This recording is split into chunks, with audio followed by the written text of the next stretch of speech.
everybody, and we are live on Facebook. Very, very excited to be introducing to you a handful of the performers of And Still We Rise. Los Angeles Women Theater Festival has been around for many, many, many years, 28 years for a matter of fact, and this is their 28th annual gala and awards and show. So super, super excited to announce this. Again, it's March 25th to the 30th. It starts off March with a gala and award ceremony. This is directed by Faye Hauser Price. There's an all access ticket link for $90. The gala, if you just want to go to that, is $25. And today, if you just want to buy specific days for the performers, it's $15 each day. That's for early bird. Now, if you do decide to purchase your tickets later, then those tickets do go up to $20 per day. So make sure to purchase your tickets today, and you can go to lawtf.org in order to purchase. So what we want to do today, Adila, did you want to go ahead and announce things before we do the interview? I can. Thank you so much, Michelle, for being an interviewer with the festival. Again, we appreciate you. Yay. So what I want to just say very quickly, to piggyback on what you said about how the festival is beginning on March 25th, we'll kick off that evening. The program is entitled Empowered Women, and so they are. The 5 that we will be honoring, and we will be honoring Akuyo Graham with our Integrity Award, Shigemi Matsumoto with our Eternity Award, Rose Portillo with our Maverick Award, Paula Donnelly with our Rainbow Award, and posthumously we'll be awarding Diane Carroll, the legendary Diane Carroll, with our Infinity Award. So a family friend will receive on her behalf. So that's one thing that I wanted to plug, and I'll just plug throughout. So that's enough to get us started.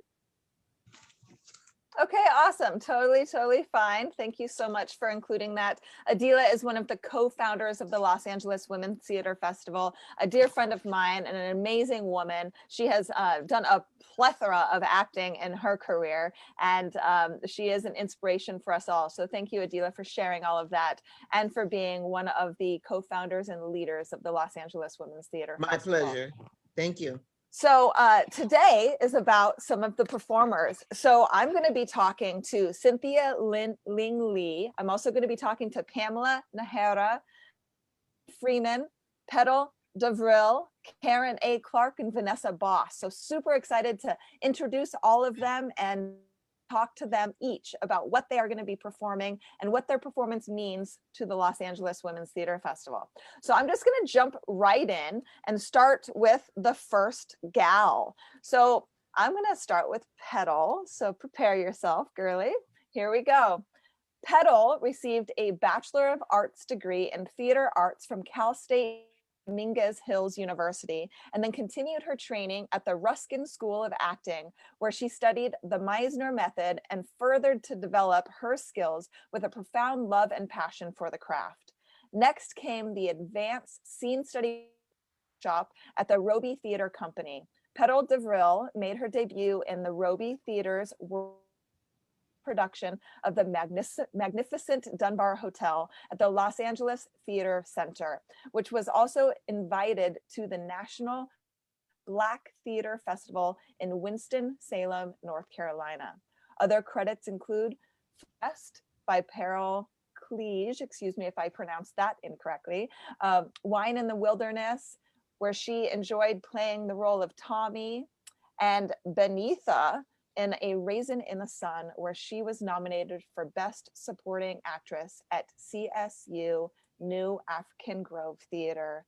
Petal, we are so excited to have you. Why don't you introduce a bit more about who you are, what you represent, and what you're going to be performing for the Los Angeles Women's Theater Festival in And Still We Rise. Yes, thank you, Michelle. Hello, I'm honored to be a part of the Los Angeles Women Theater Festival. This is full circle for me. I've been a performer for over 10 years now. I love theater. It's the base and the foundation of my artistry. I feel very free when I'm involved with creative in the arts. I believe it's a form of expressing ourselves and to heal. And I utilize this to write my one-woman show, Forgetting Not Forgotten, to write about an experience that happened to my mother and I, and to find self-love and healing. And in that journey, I actually came across the Los Angeles Women Theater Festival when I was having a writer's block and trying to figure out what I was writing. And I met my now director, Jessica Lynn Johnson, at the free writing workshop. And that opened up a whole new door for me. So this is full circle, 3 years later, coming to actually perform for the Los Angeles Women Theater Festival, my one-woman show, Forgetting Not Forgotten. So yeah, I'm very excited and honored. I can't even believe I'm here, but I am. Yay, we're glad to have you. So have you, Petal. And Jessica Lynn Johnson is an amazing person. I worked with her as well with my solo show. I love him. She's a great friend of mine and an amazing director and co-creator of solo theater. What day will you be performing? So I will be performing on Monday, March 29th, Unbound Set Free. And that's a 2 o'clock, that is a 3 o'clock time stamp, I believe. But yes, it'll be Monday, March 29th, Unbound Set Free. Boxed in, set free. Actually, it's at 7 p.m. 7 p.m. 7 p.m. is the time. 7 p.m. All Monday, shows 7 p.m. Okay, so all shows on Monday are 7 p.m. So make sure you get your tickets. You can get your tickets at lawtf.org. Again, today they're $15 for each day, but if you wait, they go up. So make sure to get your tickets today. And Petal, I love that you're going to be talking about self-love and healing, because that is so incredibly important. Tell me a little bit more about why you chose that specific topic to discuss and talk about and debut at And Still We Rise.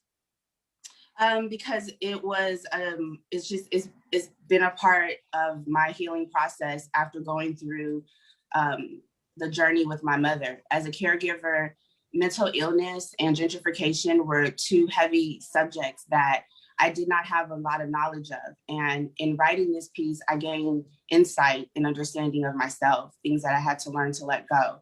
And that's a part of the self-love and healing process that I will forever be going on in this journey. And I think it's important for me to speak my truth and tell my story, because there's so many of us out there that go through things and we're so similar in our journey, and it's really just self-love and community that we need. And so that's why I feel like I find strength in sharing and expressing myself, my belief in loving yourself throughout all of the hardships we go through in life, and sharing your story to know we're not alone. So that's why it's important for me to speak upon these issues and perform my piece. Yeah, thank you. I love that. Like my sanity. Yeah, everybody's story, your story is too big not to be heard. And this is why you speak up. This is why you are artisans. And this is why you make a difference in so many people's lives. Petal, I am so excited to have you Monday at 7 p.m. Excited to watch all of the performers. Thank you so much for joining us during the interviews. Stay here, definitely, for sure, because we'll be showcasing all of you at the end. But I do want to move on to one of our next performers. I'm going to jump right into Cynthia Ling Lee. So let's see, let me pull that up real fast for everybody. Perfect. Okay, Cynthia Ling Lee is a Taiwanese American performance troublemaker who instigates queer, post-colonial, and feminist of color interventions in the field of transnational Asian diasporic performance. Trained in North Indian classical Kathak and US postmodern dance, she is committed to intimate, ethical, collaborative processes and foregrounding marginalized voices and aesthetics. Cynthia's interdisciplinary choreography has been presented at venues such as Dance Theater Workshop, Red Cat, Painted Bride Art Center, Lynx Hall, Scene in Salzburg, Taman Ismail Marzuki, and many, many, many more. Recent publications include co-written chapters with Sandra Chatterjee in Dance Matters 2, Markets, Memories, Identities, and Queer Dance, Meanings and Makings. Cynthia was the recipient of a Thomas J. Watson Fellowship and Asia Pacific Performing Arts Exchange Fellowship. She is an amazing human being.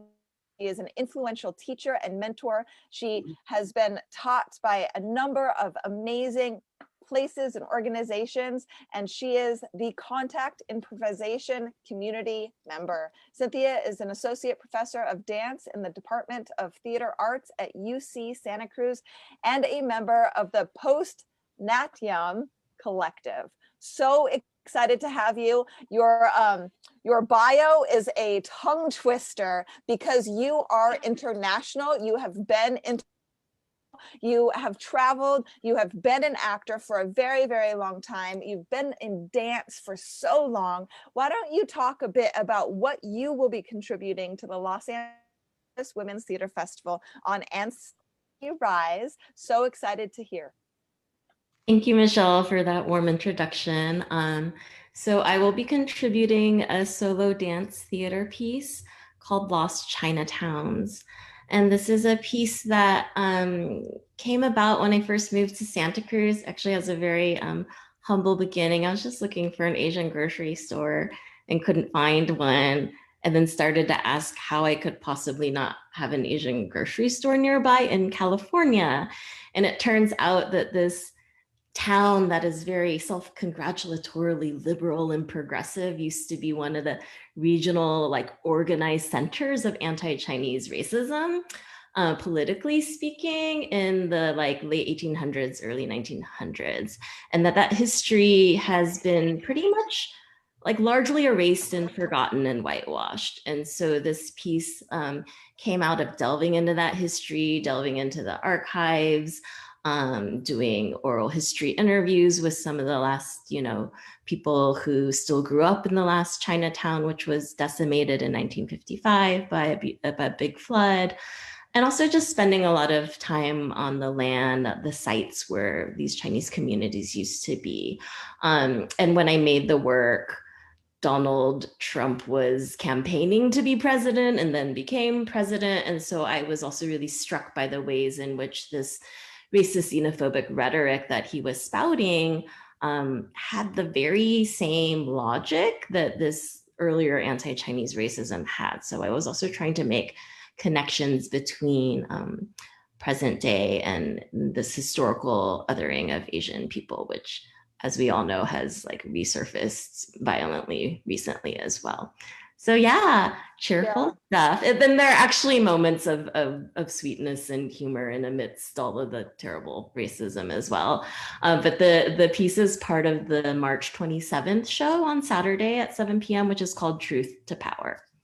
Awesome. And what a great time to have your piece coming, right?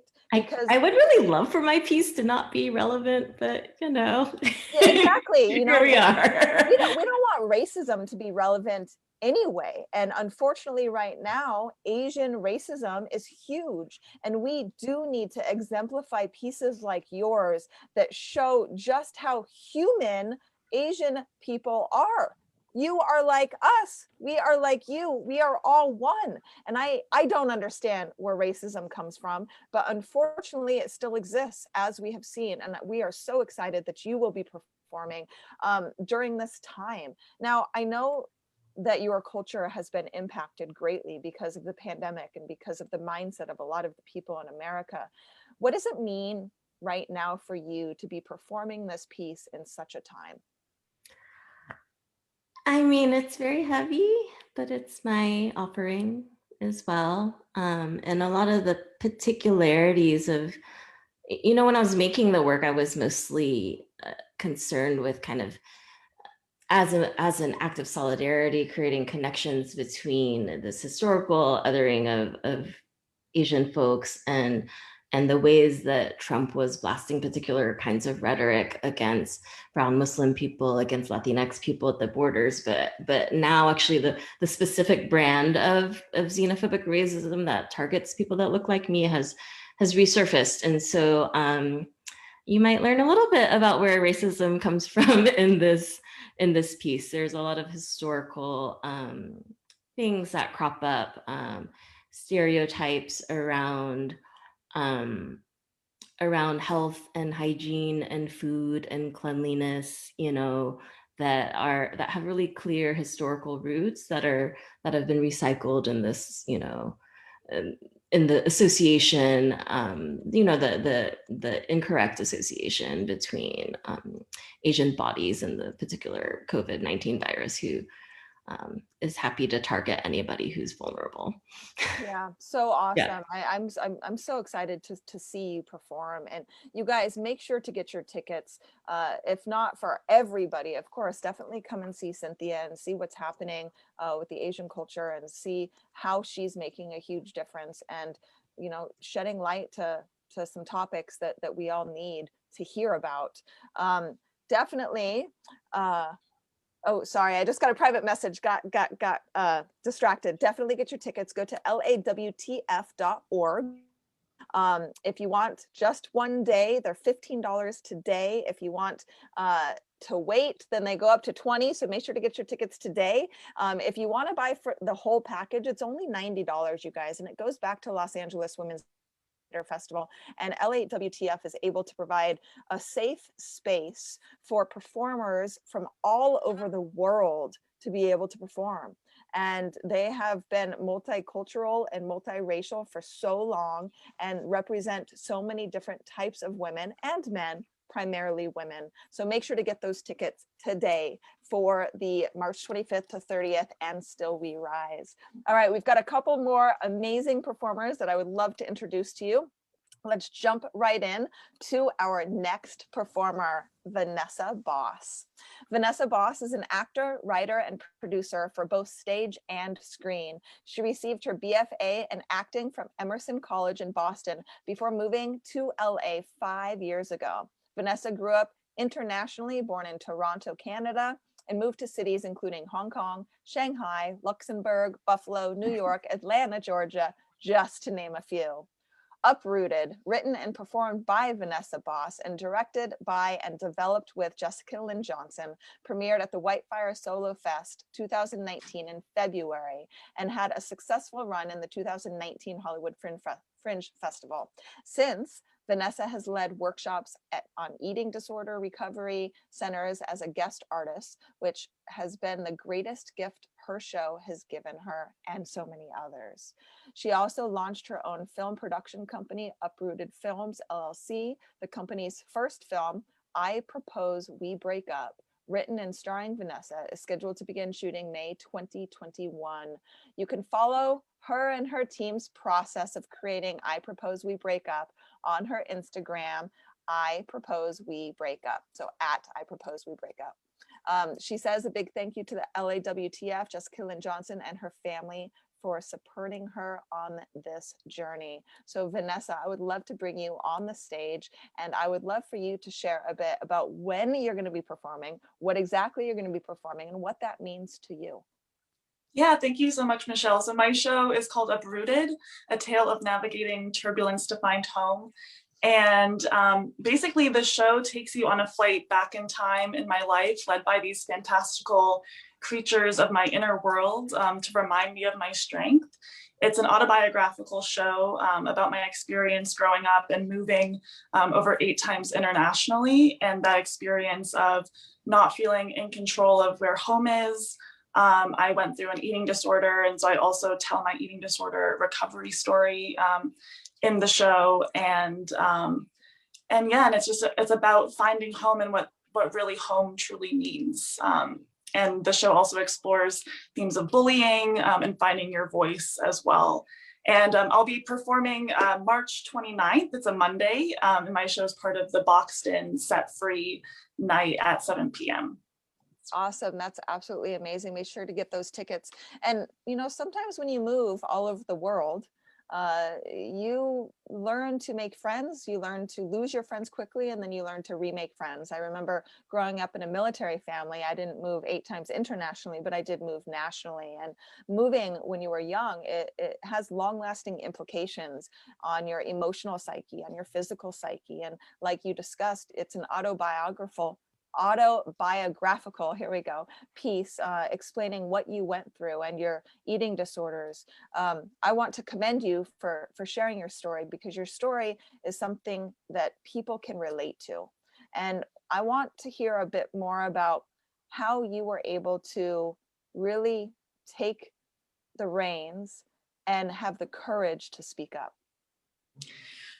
Yeah, I mean, it was definitely a journey. It was the process of writing my show was a very vulnerable and healing experience. It was also really difficult to talk about my eating disorder journey, because that was something that I held so close inside and hid for so long. And I think that what's so important, that I love that what my show brings, is that people who have been through an eating disorder or who know people who have been through it, it sort of brings that experience out of hiding, because it is such a secretive one.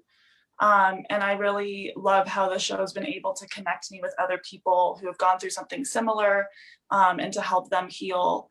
And yeah, and especially with the moving and friend finding experience, I think, I have a character in the show named Nerva who represents my social anxiety.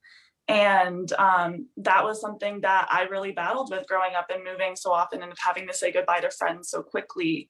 And the show really gives the audience that experience when we're on this flight together and we're jumping from one place to the next. As an audience member, you get to really feel what that journey is like, and experience it for yourself. And yeah, I just think it's really important that we talk about these experiences, because like you said, like I wasn't a military family, but I knew a lot of people who were growing up. And I know that all of us can relate on some level to that feeling of just wanting to ground ourselves somewhere, and the challenges of moving, especially at a young age. Yeah, definitely. So thank you so much, you guys. Make sure to get your tickets for the Los Angeles Women's Theater Festival and Still We Rise. Go to lawtf.org.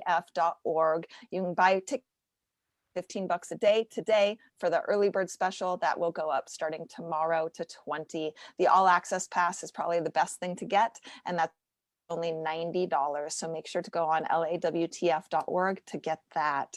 So I want to move on to a couple of our other amazing performers. The next gal I get to introduce is Dee Freeman. She was a sergeant in the United States Marine Corps. She lived in Japan for 6 years, working at an all Japanese radio station, FM Omori, I hope I said that correctly. Dee has spent the last 20 years acting in television, film, and theater. She spent 3 years at the Kennedy Center in Washington, D.C., and has been nominated twice for the NAAC Image Award for the last street play opposite Paula Jai Parker and Homegirl. Her short film, The Great Snake Escape, which she wrote, produced, and starred in with her daughter, Amber, which that's cool, produced and starred with your daughter. She was a finalist at the Chicago International Children's Film Festival.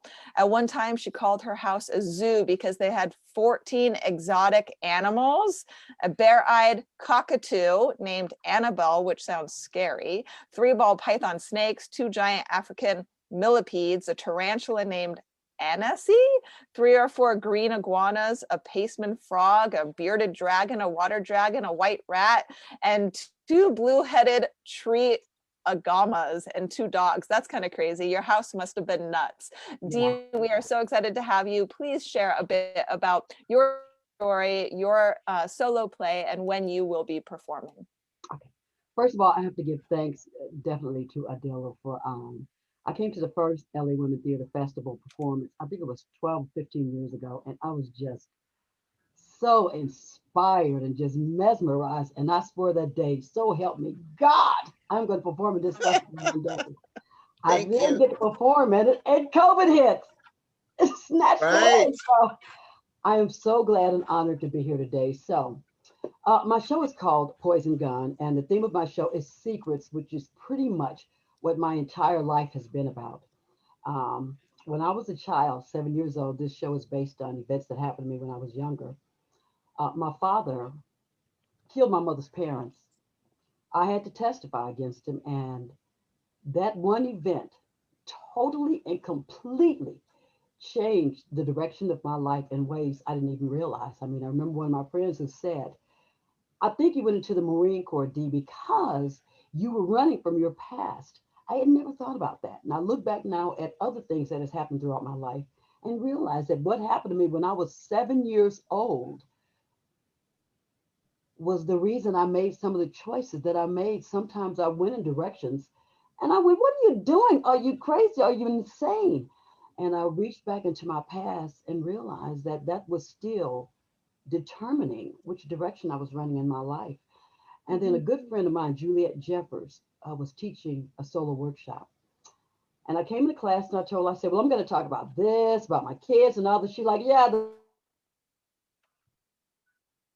that's all great and wonderful. We're going to talk about Louisiana. And I felt, I mean, just like, oh, no, no. I told you that in confidence. I have no intention of talking about that. And she said, I think you're at the point now where you perhaps need to talk about it. We went back and forth for weeks. And eventually I said, well, maybe I can tell a little bit about it, you know. And what I didn't realize is that I was carrying a lot of the shame that happened when I was 7 years old. I mean, most of the people turned against us. My father went away to prison. We had to change our life. Everything about me changed. And I was still carrying all of that baggage all these decades later and didn't realize it. So the best thing that Juliet did was in forcing me to talk about it because I have found the experience cathartic. And I look at all my sisters who are now with this Me Too movement of bringing forth stuff that happened in the past. I think it gave me the courage to talk about something I didn't think that I would ever want to bring to light. So that is why I am so looking forward to this performance. I've done it now, probably 15 or 20 times. I think Adila has saw every performance. Now the full length. I haven't seen the full length, but now I have. Yes. Sorry, girl, but Well, when is your it has been performance? What day probably will the. you be performing, Dee? I'm performing on March 28th at 7 p.m. And like I said, the theme of my show is secrets. Secrets. I love that because we do need to speak up, right? It's so important to talk about things that we've gone through.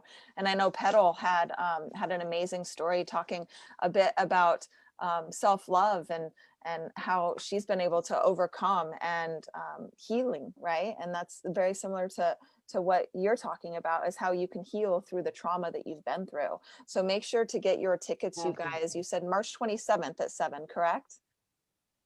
No, March 28th. 28th. March 28th. See, I've got notes everywhere all around me. I just got to keep track of where I'm writing. So Sunday, March 28th. Perfect. And you guys, the Los Angeles Women's Theater Festival and Still We Rise is a 4-day event. It starts off with a gala and award show, and then you can get an all access pass for $90. The gala is $25, but if you want to see multiple performances and multiple performers, make sure that you get the all access pass. If you only want to see one, you can get a ticket today for $15. If you wait till tomorrow to buy your tickets, then it's going up to $20. So make sure to get them, right, Dee? Yes. I love that. Yes. Oh no, she put me back on. That's awesome. Yeah, so I've got one more performer and then touch back base about the journey, because we all have gone through a huge journey in order to get to where we are.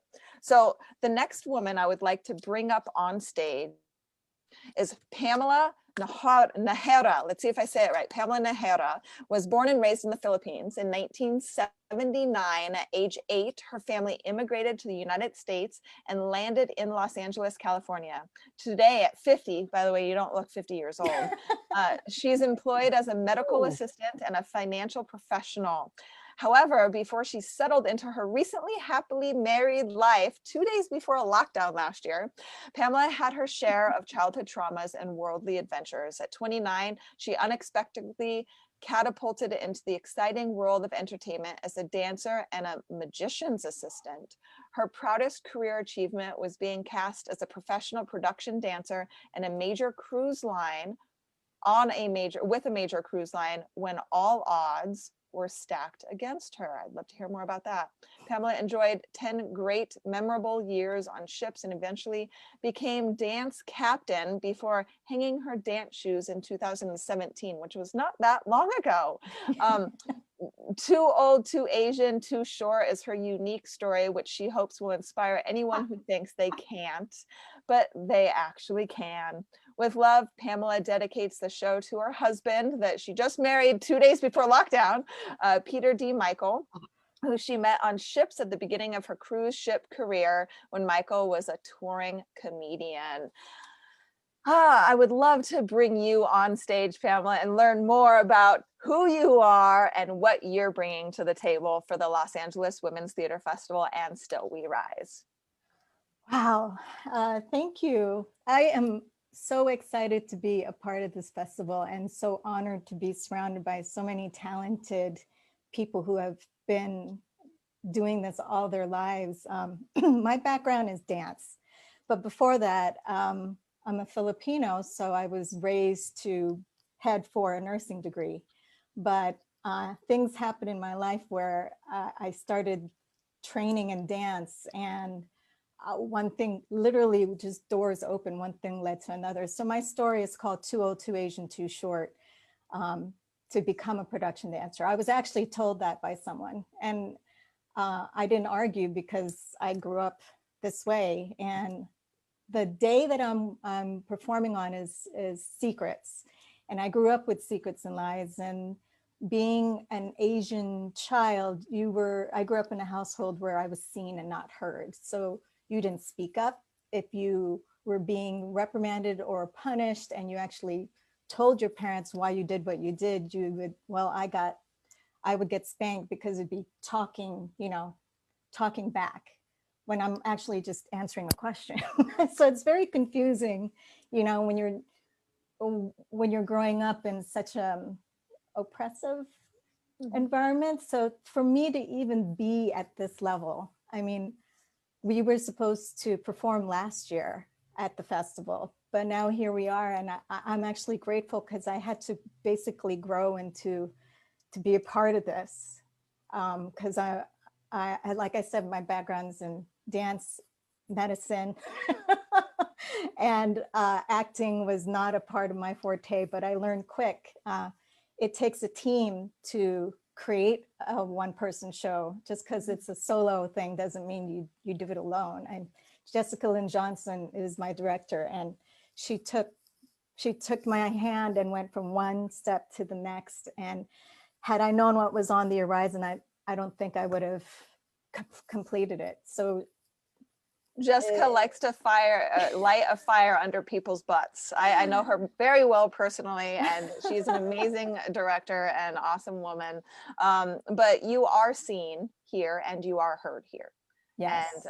And we are so excited to have you and your show, because there are people out there who don't feel seen and heard, especially during COVID and especially during this time. When will you be performing?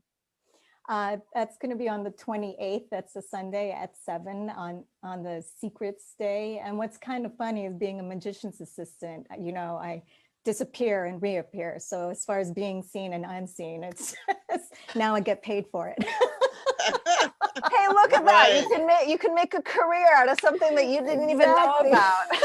That's awesome.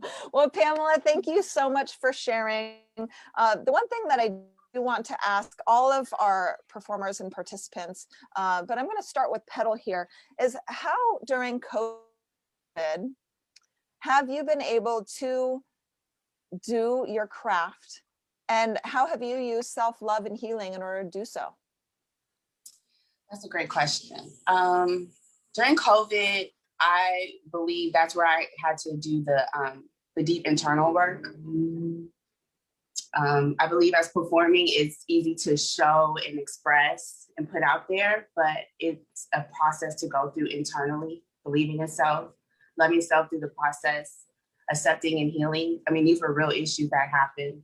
So I found that every time I perform my show, it's just as important for me to continue to do the healing, to understand that I'm no longer in that space, and give power to the love I have for myself, because that's what I want. That's what I want to give to the world, is the love. So we have to rise above by healing and loving ourselves. So I realized that is the most important part in the pandemic, where we're shut down and we can't really communicate or talk to people in a way we're in person, because I believe that's theater.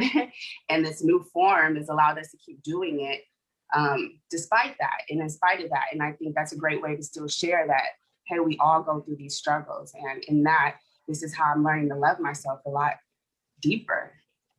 Yeah, that's wonderful. That's awesome. I'm just going to kind of bring up a couple of people here and there to talk about as well. How during COVID have you been able to continue your craft and make money moves per se? Pamela, I'm bringing you up on the board with us. Actually, 2 days, well, 4 days after I got married on lockdown, I was also laid off from the private doctor's office that I work for, because he was plastic surgeon, and that was a whole different genre that I was able to focus more on my craft. And I was able to do the salon with Jessica Lynn Johnson at the White Fire for the 12-minute, stories that everybody had. And I just was going to workshops. So that it's a silver lining. I went into the financial sector and just got more education, and and then it prepared me for this moment, for this festival. I got to Wonderful. really work on my show. Oh, So yeah, definitely. And sometimes during COVID, can have even more time to do what you want. Dee, what about you? How have you been able to keep up on your craft during COVID? I wrote one of my solo show in 2017, and during COVID, I wrote part two. I think the hardest part. I didn't have anywhere else to run, and with all that time on my hand, I decided to make it constructive. So I sat down and wrote part two, and done a lot of workshops. But I think the most important thing I did was a lot of inner work on myself. I mean, stuff that I had, buried in that closet. I said, okay, girls, time to bring it out. I mean, I had a lot of time on my hands, and I'm really proud of the way that I used it. I think I made more strides on the inner work than anything else. So that was the big plus for me. I know a lot of people thought COVID was terrible. Uh-oh. It wasn't really that terrible for me because I think did I freeze? Yeah, Oh, that's okay. okay. Yeah, It no, it wasn't was that terrible for fabulous. you. That's what we got back to. So that's good. Sometimes, So the yeah, internet. Yes. We've learned how to I utilize have no regret. Zoom. Yeah, exactly. But definitely, Yes, no, awesome. yes. Thank you so much for sharing. Cynthia, how have you been able to stay positive and be able to use your craft and really generate your creative juices during this time? Yeah, thank you for that question. Before I answer it, I want to acknowledge some of the other collaborators for Lost Chinatowns. As Pamela said, it takes a whole team. So I just want to extend so much gratitude to my beautiful director, Shamala Murthy, who Adila knows well. Yes. To my dramaturg, Scott Trafton, who helped with so much of the historical research, and to my amazing sound collaborator, Anna Frizz. So I'm gonna be real with you guys, with y'all, if that's okay. It's been really hard. For some people, I'm very blessed insofar as my income hasn't been affected by COVID greatly, because I teach at a university and we've still been teaching. So I get my annual salary, but the workload involved in suddenly having to convert dance classes of all things to online delivery has been huge, at the same time that all of the ways that the pandemic lays bare the inequities and the vulnerabilities in society is really like evident in my students, and who doesn't have stable internet, who's not able to come to class because their family member is sick, because they have to take them to the hospital, et cetera, et cetera, et cetera. So it's actually been a really heavy time, and I've had much more work rather than much less work in terms of my paid work. And then I've also had a lot of really profound and long-lasting health challenges, which have really shifted what my body is able to do compared to a year and a half ago, let's say. So it's been a learning curve, and I've been thinking about a few different things. I started hosting grief rituals on Zoom, processing our grief through writing and movement and ritual. And I'm working with Anna again on an interesting project thinking about how do you translate dance into sound. So because like we're on Zoom all the time, we're looking at screens all the time. So I got really interested in what hearing the sound of the body might do differently than seeing like a flattened body on a screen. And as part of that also, what is the sound of a body that is ill, that is recovering and then relapses and is like healing and ailing, and that like what is the sound of that in relationship Yeah, to that's dance? great to be so transparent, right? Because a lot Yeah, of people have experienced a lot of grief and time. absolutely. Vanessa, I'm going to bring you up on the stage as well. I would love to hear a bit from you about how you've been able to do your craft even in the midst of this pandemic. Yeah, I mean, for me, it's been less so much with my solo work. I think after the shutdown happened, I kind of went into this like solo show hibernation mode where I knew it was, you know, part of the LAWTF, but we didn't know when it was going to happen. And I kind of switched gears back into writer mode and created my film, I Propose We Break Up, that I had been writing during 2020, and then was preparing for production when the pandemic hit. And then we had to like switch gears and try to do a crowdfunding campaign during a pandemic, which was a challenge in itself. But it was actually really fun because it forced me and my team to get creative on how to raise money at this time when it was, you know, difficult for all of us financially.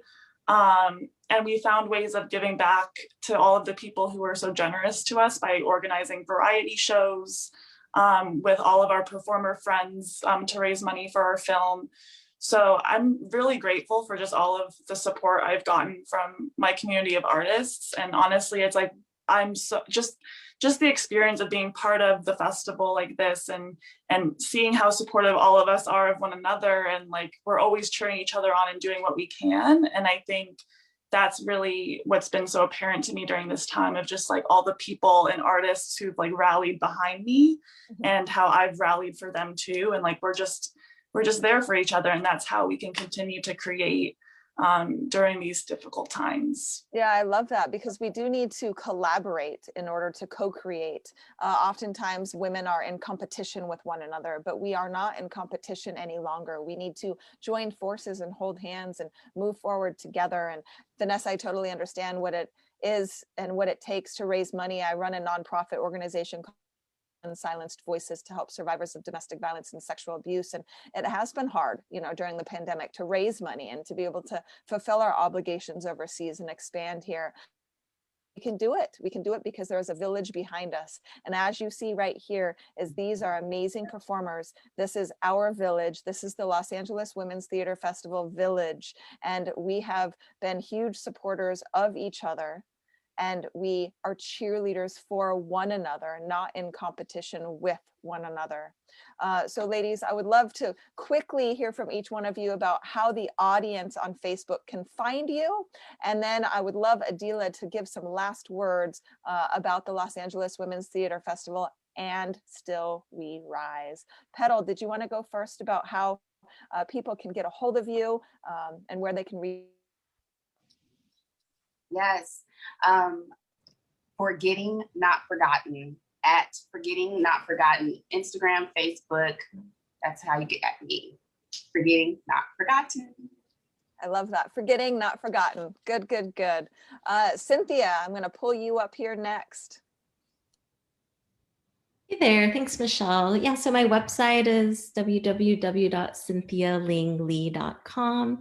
And then my collective's website is Postnatyam, that's postnatyam.net.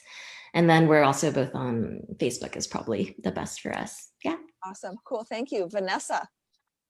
Yeah, you can find me at vanessaboss.com. That has all the information for my solo show, as well as my film acting work. And then you can also go to uprootedfilms.com for all of the production company stuff. And my Instagram is at vanessaboss_actor.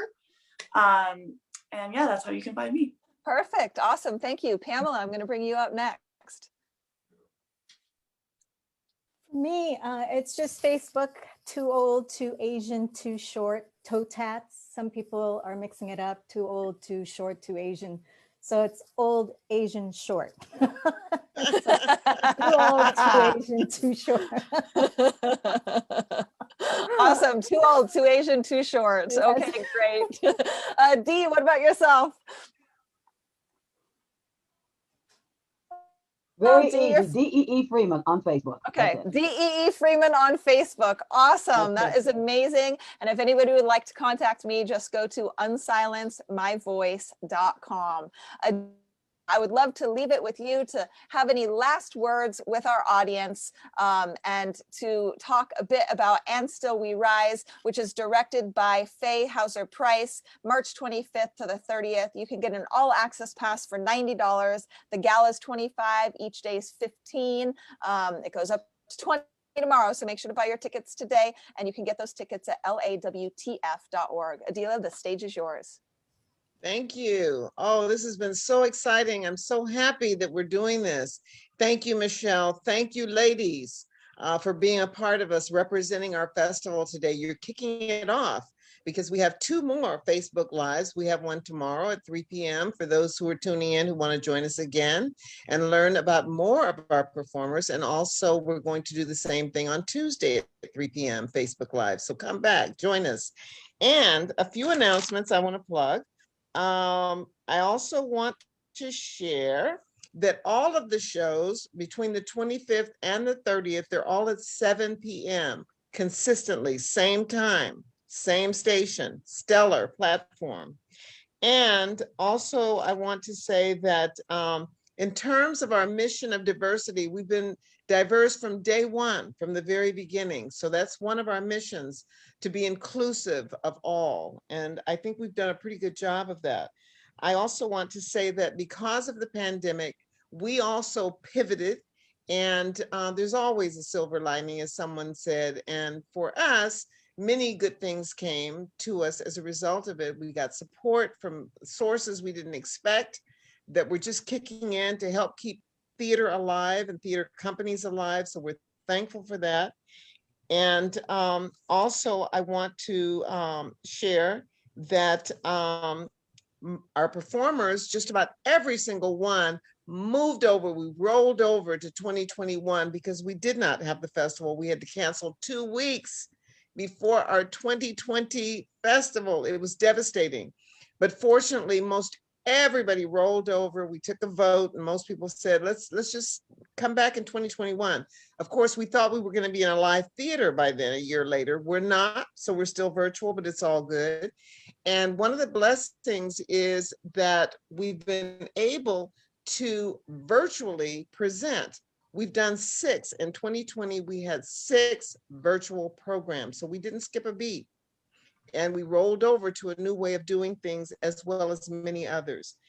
And I want to acknowledge our supporters, our government grantors who have been with us many, many years, include the LA County Arts and Culture Program. And also, so that's our county grantor. And then also from the city, Department of Cultural Affairs, Los Angeles, and the city of Culver City, as well as our official sponsors, who include longtime supporters, City National Bank. We also have Union Bank, our very first official sponsor we ever had, still with us 20 years later.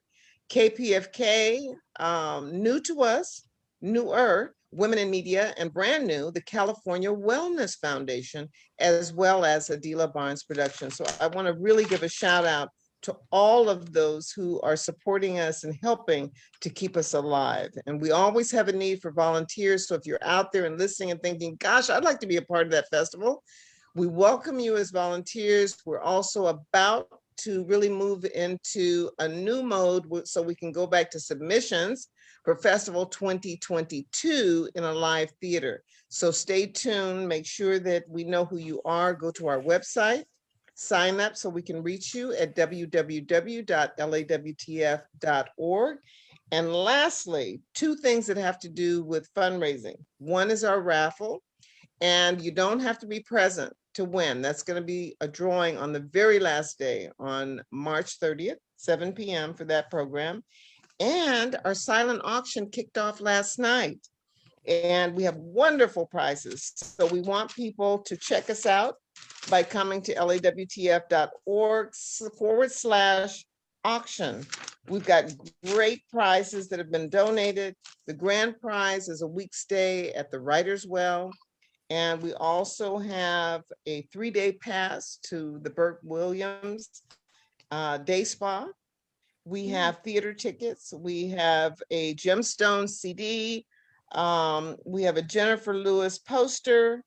And for those who have donated in terms of the silent auction, Hillary Clinton, Lily Tomlin, Jennifer Lewis, Diane Carroll Estate, Stanley Kramer Collection, and Cynthia Erivo. So we've got wonderful, wonderful celebrities who have kicked in for our silent auction. So check us out, lawtf.org/auction. It began last night and it goes through the 30th. So you got 1 week to join us. Awesome. Thank you so much. Yay. Thank you so much for all of that information, Adila. Yes, it's lawtf.org. You can get your tickets for And Still We Rise, excuse me. And then also it's 7 p.m. Pacific time. So if you are tuning in and you're That's not correct. on the West Coast, it's 7 p.m. Pacific Standard Time. So Thank you, Michelle. Yes, of course. So what I want to do is I would like everybody to wave and make sure to get their tickets at lawtf.org. And thank you so much for joining us today. Thank you.